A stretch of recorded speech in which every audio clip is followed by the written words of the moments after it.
I am Dr. P. Sivakumar, Head Department of Business Administration, Dr. SNS Rajalakshmi College of Arts and Science, Coimbatore.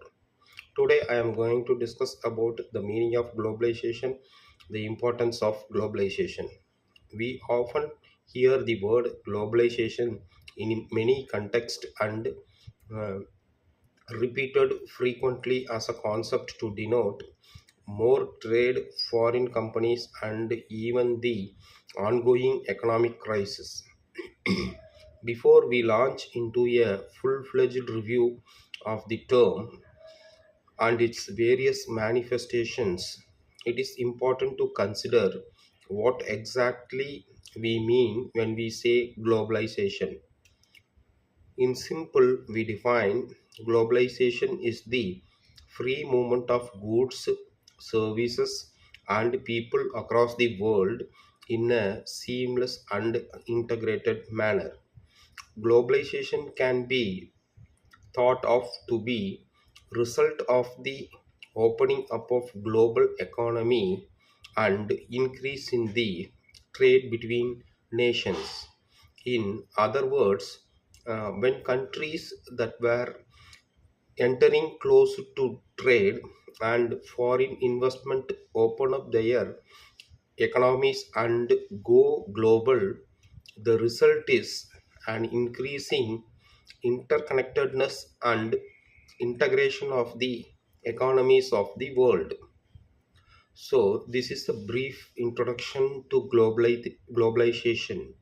Further, globalization can also mean that countries liberalize their import protocols and welcome foreign investment into sectors that are the mainstays of its own economy.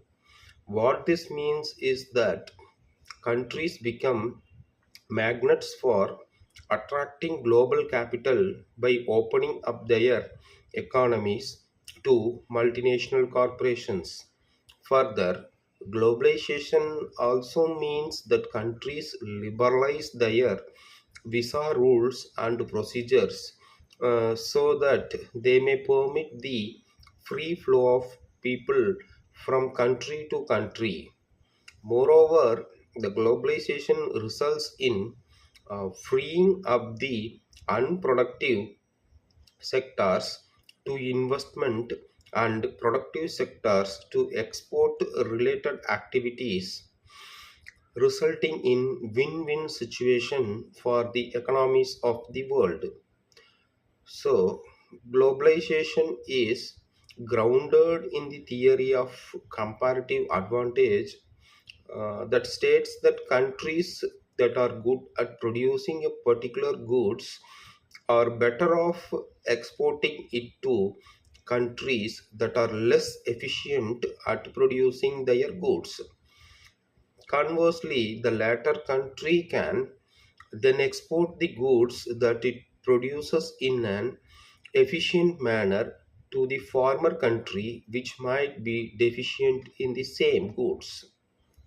The underlying assumption here is that not all countries are good at producing all sorts of goods and hence they benefit by trading with each other.